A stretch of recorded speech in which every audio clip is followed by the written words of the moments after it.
Nous avons d'une part, au chapitre 13 et 14 du livre de l'Apocalypse, l'Antéchrist, et d'autre part, en corrélation avec son activité, la tribulation de ceux qui n'ont pas été enlevés. Dans les 7 lettres aux églises d'Asie, la discrimination est faite entre ceux qui ont vaincu et ceux qui n'ont pas vaincu.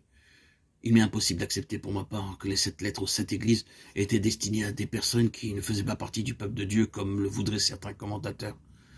Je ne peux pas davantage admettre qu'elles ont été destinées à une petite fraction seulement de l'église professante et dégénérée. Je crois bien que ces messages ont été adressés à des gens qui étaient réellement le peuple de Dieu. Bien que dans un état d'apostasie, de faiblesse ou d'égarement, montrant tous les signes caractéristiques du déclin spirituel. Or, il y a une division entre le peuple de Dieu en état de déclin et les vainqueurs.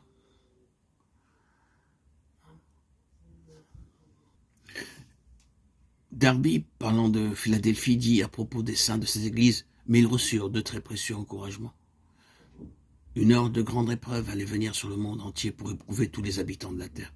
Les uns pourraient être victorieux dans l'épreuve, mais ceux qui avaient gardé la parole de sa persévérance seraient gardés de l'épreuve. Elle allait venir sur le monde entier, mais ceux-là, où sont-ils? Ils s'en sont allés déjà. Telle est la situation ici. La grande tribulation atteint les croyants, excepté les vainqueurs. Il y aura ceux qui seront gardés de la tribulation, mais il y aura ceux qui, ayant été laissés, seront enlevés du milieu de la tribulation.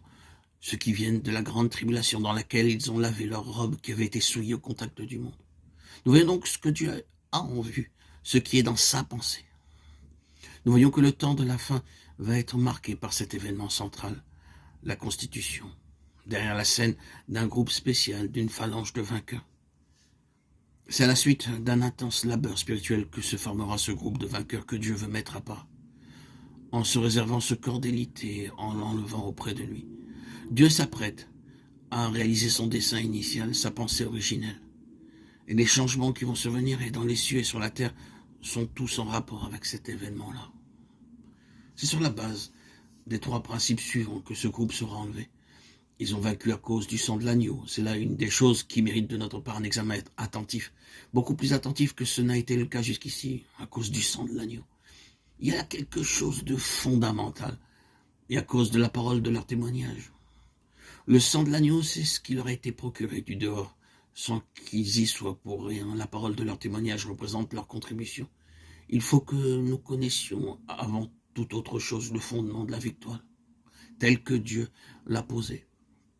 Ensuite, notre parole de la victoire, la parole de notre témoignage, comment elle est un instrument de notre victoire.